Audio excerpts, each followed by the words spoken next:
Well, thank you very much. That was very unexpected, but incredibly acted upon by Secret Service and law enforcement. And this was an event dedicated to freedom of speech that was supposed to bring together members of both parties with members of the press. And in a certain way it did, because the fact that they just unified, I saw a room that was just totally unified. It was in one way very beautiful, a very beautiful thing to see. A man charged a security checkpoint armed with multiple weapons, and he was taken down by some very brave members of Secret Service, and they acted very quickly and have just released, for purposes of transparency, clarity, I've ordered it to be put out. You probably have it by now. Put out on Truth and put out on many of the platforms. A tape showing the violence of this thug that attacked our Constitution, and also showing how quickly Secret Service and law enforcement acted on our country's behalf. Really did a great job.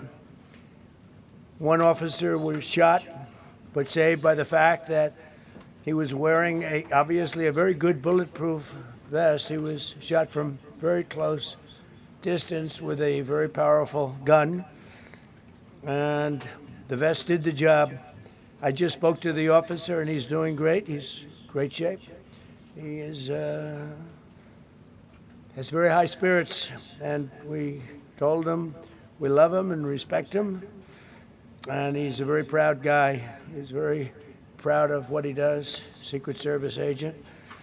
And we looked at all of the conditions that took place tonight, and I will say, you know, it's not a particularly secure building, and I didn't want to say this, but this is why we have to have all of the attributes of what we're planning at the White House. It's actually a larger room, and it's much more secure. It's drone-proof, it's bulletproof glass. We need the ballroom. That's why Secret Service, that's why the military are demanding it. They've wanted the ballroom for 150 years for lots of different reasons, but today's a little bit different, because today we need levels of security that probably nobody's ever seen before. But everyone owes a tremendous debt of gratitude to the courage of law enforcement, the law enforcement, and working with the D.C. police. And we just spoke with the mayor, and when we're finished, the police chief is going to take over and discuss it also from their viewpoint. But they also performed exactly as they were supposed to, and you see the attacker in different positions, but you also see the attacker totally subdued and under control. So as you know, this is not the first time in the past couple of years that our republic has been attacked by a would-be assassin who sought to kill. In Butler, Pennsylvania, less than 2 years ago, you all know that story, and in Palm Beach, Florida, a few months after that, we came close. We really had, again, we had some great work done by law enforcement.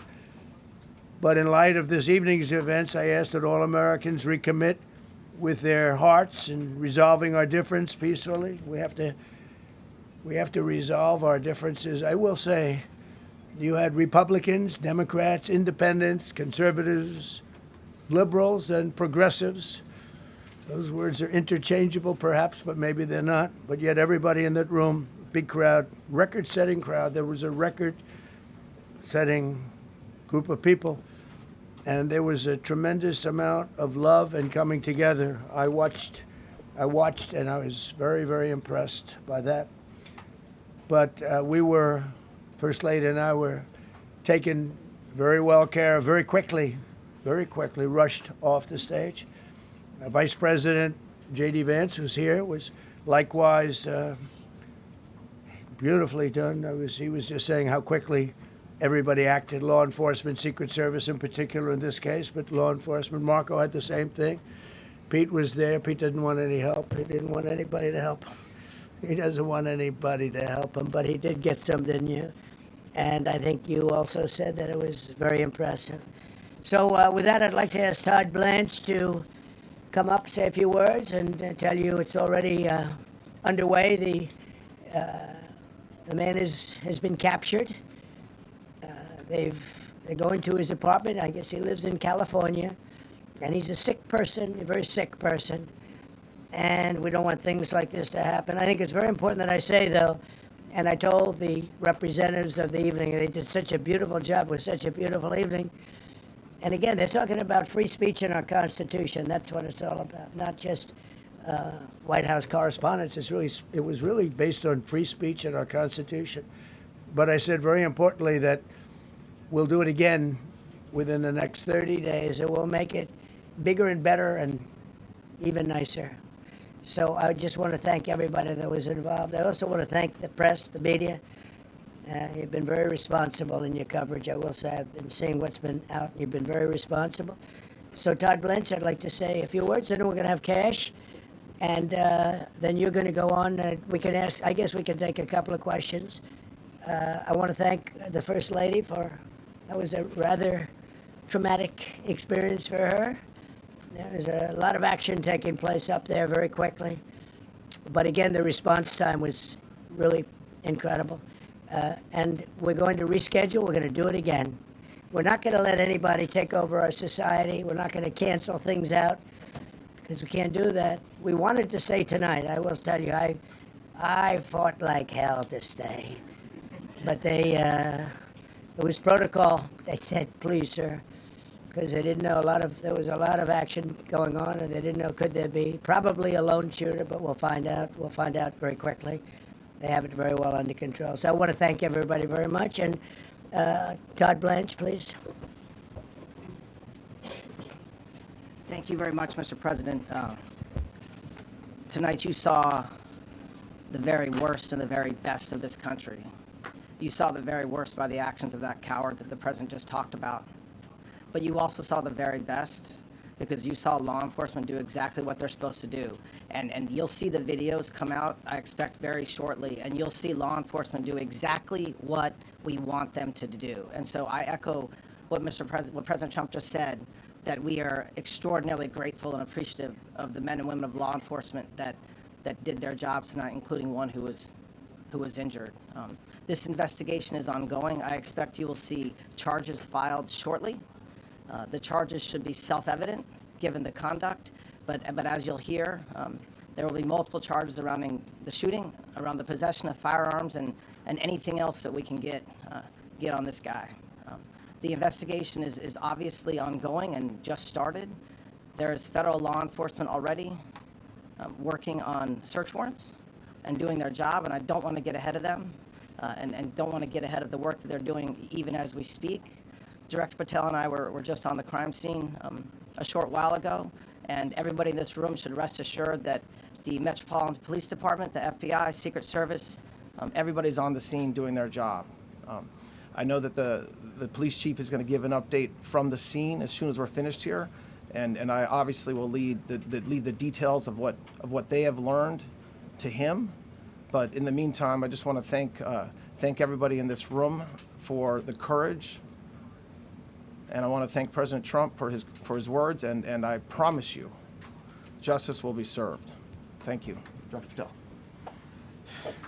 Thank you, General. Thank you, Mr. President. The President's absolutely right. You saw the best resolve of American law enforcement because you, Mr. President, inspire them 24/7, 365. You give them the resources that they need, and they know that you have their back. And that is a changing dynamic in this country, and that's why you saw brave Secret Service agents respond immediately, swiftly, subdue and take down the suspect, and safeguard the lives of thousands of individuals at that hotel. Thanks to our interagency partnership with the Department of Homeland Security and the Metropolitan Police Department, the FBI was rapidly deployed onto the scene, took over the evidence response unit, is examining all the ballistics that were found on scene to include the long gun and the shell casings. We are conducting witness interviews as we speak. You will hear from our team on the scene there with the mayor and the head of the FBI field division there. But please know what the Attorney General has just said reigns no truer. You saw the very best of America tonight. The very best unite us at a time of uncertainty, because we have leadership here with the president and the vice president that backs law enforcement, and the men and women that I shook their hands on the scene today could not have been prouder to show up on scene. And as the Attorney General said, make no mistake, we are conducting witness interviews. If you have any information whatsoever related to this event, 1-800-CALL-FBI, 1-800-CALL-FBI. No piece of information is too small. No piece of information is inadequate. We will evaluate it all. We will also be conducting interviews of those that were there. And if any of those individuals have information, please come forward to law enforcement or the FBI or the Metropolitan Police Department. We will be examining this individual's background thoroughly. That process has already started, and we are going to ensure that he was either a lone wolf actor or anyone else that was responsible. We will analyze all evidence immediately to make sure that we safeguard this country. Mr. President, Mr. Vice President, thank you for your leadership. Attorney General and Homeland Secretary Marlin, thank you for your partnership in law enforcement. Thank you, Ken. Okay, we'll do a couple, and then we go to the chief. Madam Chairman, I just want to say you did a fantastic job. What a beautiful evening, and we're going to reschedule. Okay?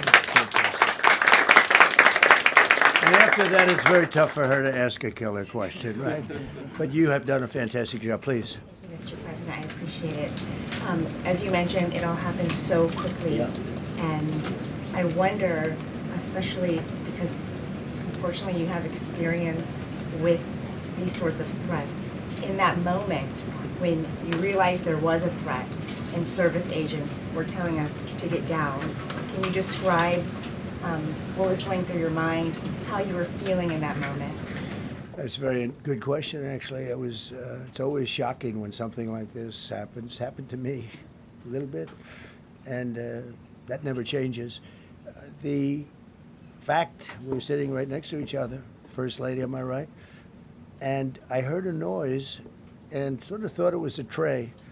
I thought it was a tray going down. You know, I've heard that many times, and it was a pretty loud noise. And it was from quite far away. He hadn't breached the area at all. They really got him. But, so it was quite far away, but it was a gun. And some people really understood that pretty quickly, other people didn't. I was watching to see what was happening. Probably should have gone down even faster. Melania was very cognizant, I think, of what happened. I think she knew immediately what happened. She was saying, that's a bad noise. And we were whisked away along with other people, but we were really whisked away. And again, the performance of the Secret Service and the police, all of the law enforcement, I thought was really good. So it was very quick. There wasn't a lot of time to be thinking, because it was a matter of seconds before we were out the door and gone into an area. We very much, and you wanted to too, we very much wanted to continue it, because I don't like to let these sick people, these thugs, these horrible, horrible people, change the fabric of our life, change the course of what we do. So we held out. You were there. We held out right till the end, but they didn't want to take a chance, and I understand there was protocol. But we're going to be doing one hopefully within the next 30 days or sooner, and I am ready, willing, and able. And I was all set to really rip it. And I said to my people, this would be the most inappropriate speech ever made if I said one. So I'll have to save it. I don't know if I could ever be as rough as I was going to be tonight. I think I'm going to be probably very nice. I'll be very boring the next time, but we're going to have a great event. And you did a fantastic job. Thank you very much. Peter, go ahead. Thank you, President Trump. There's a report in the New York Post that this assailant assembled his weapon somewhere on site at the hotel. What do you think about that? And I ask respectfully, why do you think this keeps happening to you? Well, you know, I've studied assassinations, and I must tell you, the most impactful people, the people that do the most, you take a look at the people, Abraham Lincoln, I mean, you go through the people that have gone through this where they got them, but the people that do the most, the people that make the biggest impact, they're the ones that they go after. They don't go after the ones that don't do much because they like it that way.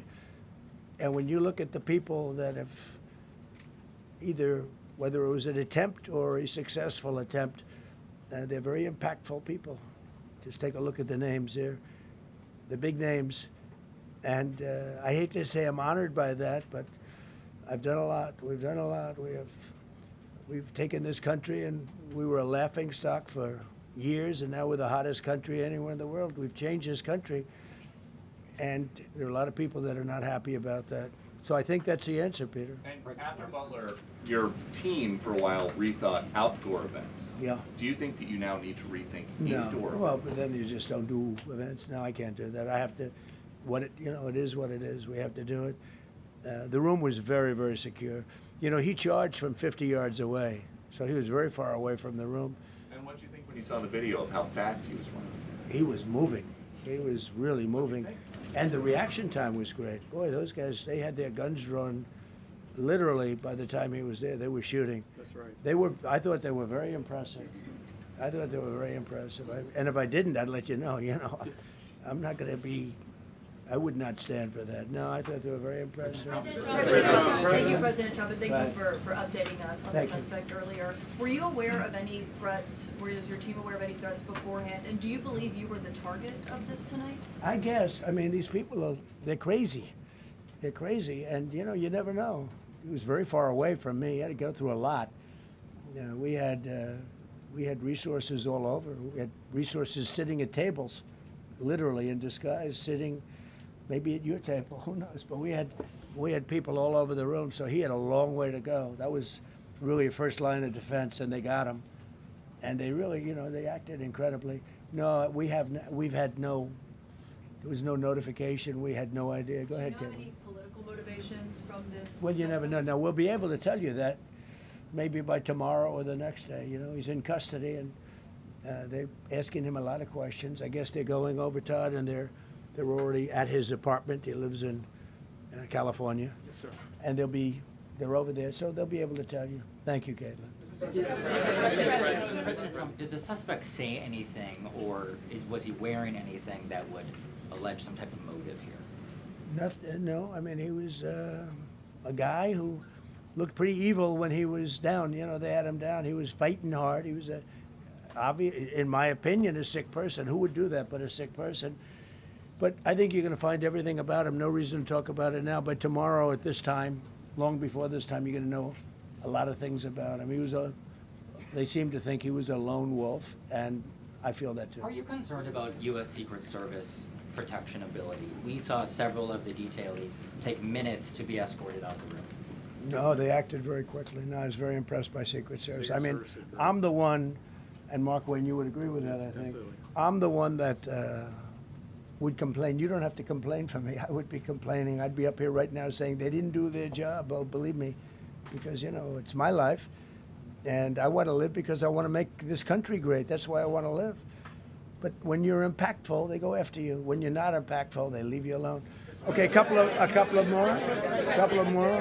Go ahead, please. Is there any indication that this shooting could have been linked to the war in Iran?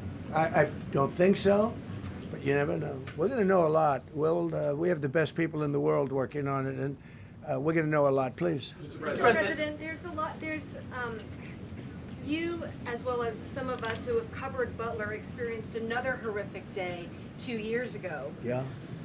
What felt similar? You had the First Lady with you today. What felt different? And you have another 2+ years in office. Are you concerned about something like this happening Well, I again? can't be concerned. I can only get great people. They did the job, in my opinion, a much better job than Butler. Butler had one weak spot That we all know about. Somebody should have been up there. But even Butler, we had our sniper on our side within 4.2 seconds from a distance of about 400 yards, one shot, and he was gone.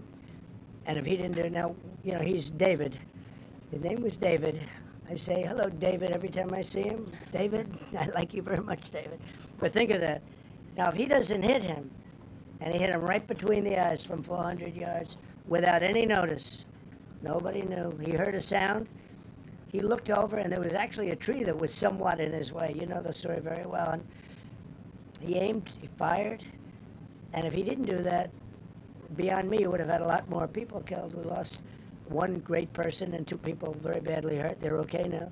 But no, that was, so in a sense, they That was pretty amazing, the job they did. But they did have that one weak spot. As you know, they should have had that covered.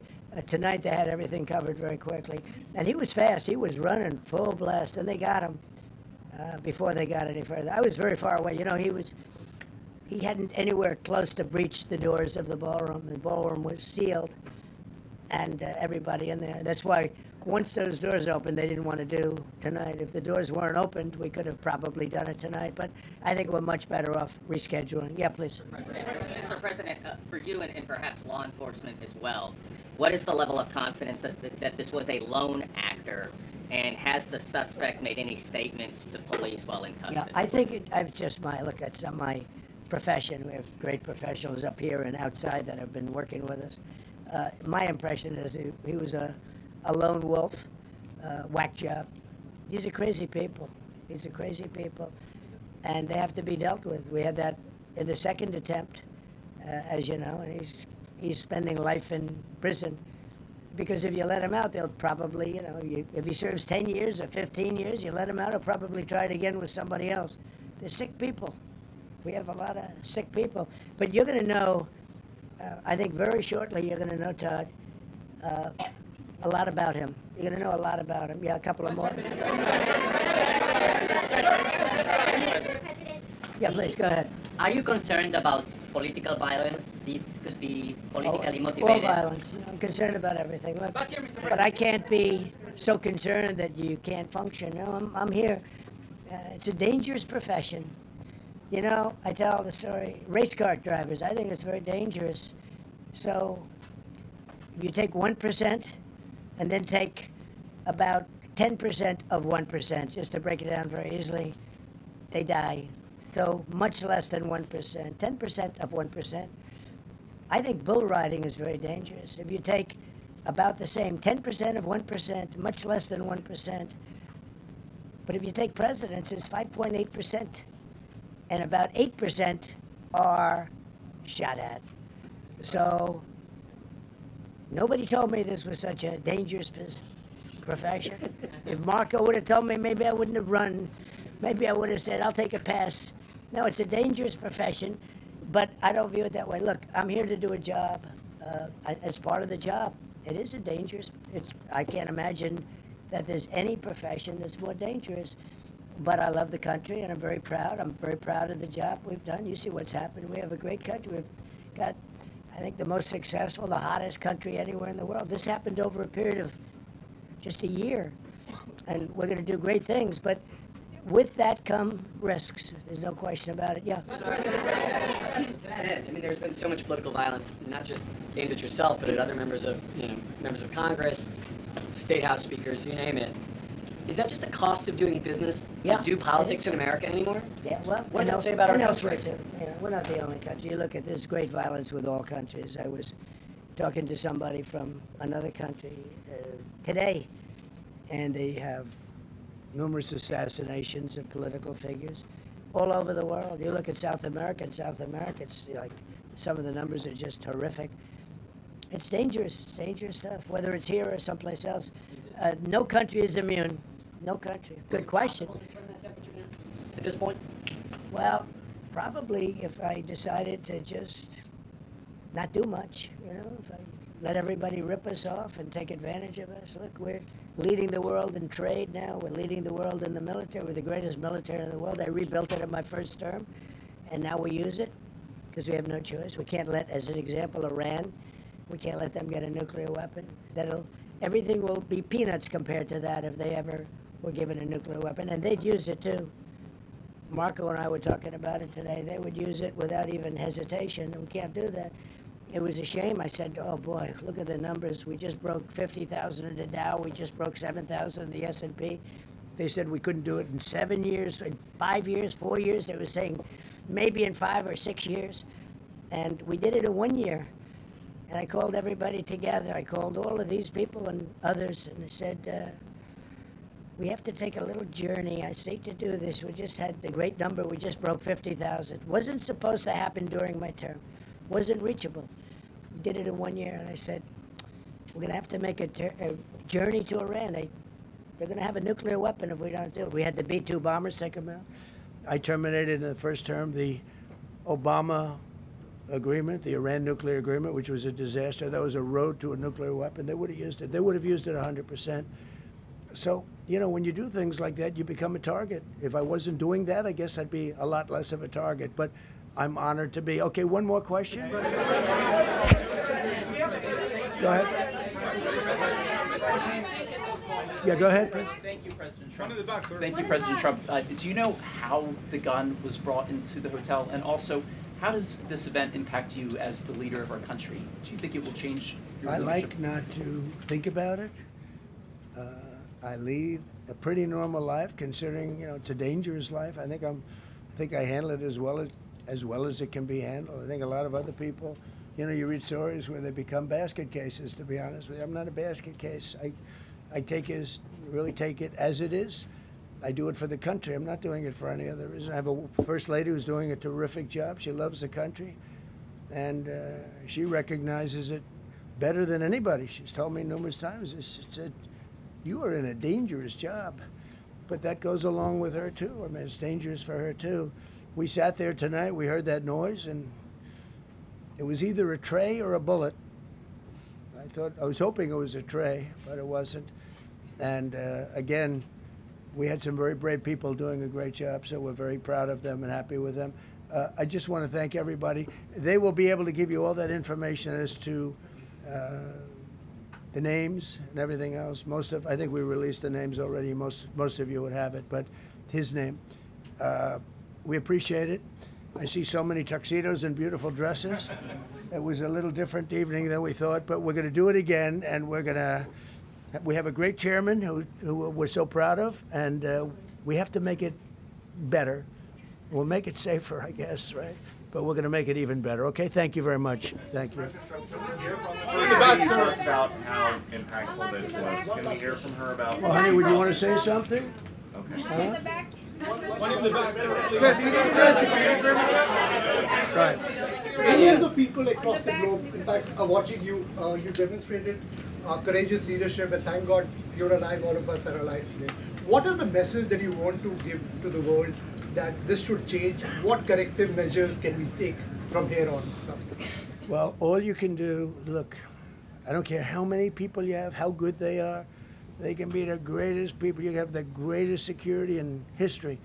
If you have a whack job who's got a brain, but it's a little bit distorted or a lot distorted, they can make trouble. I would say, Pete, right? You know, they can make trouble. Some of these people are of genius level IQ, and they're nuts, so it can be trouble. So you do absolutely the best. You get the best. We have the best people. Well, look, it was proven tonight. He started running from 50 yards, and he was fast. He was like a blur on tape. He was moving. It was very impressive the way they got him, because a lot of people would be looking and saying, you know, it's like a weird feeling, and they would let him get through, but they didn't let him get through. They drew those guns so fast. They looked like Matt Dillon. They looked like somebody that knew what they were doing, and we really do. But it comes with the territory. And if you want to do a great job, I really believe that. And you take a look at what's happened to some of our greatest presidents, and it doesn't happen to people that don't do anything. And it's not going to deter me from winning the war in Iran. I don't know if that had anything to do with it. I really don't think so, based on what we know. But we're going to continue to do a great job. That's all I can do. Thank you very much. We'll see you tomorrow. Thank you. Thank you. Thanks, President Trump. Thank you. Glad you're okay.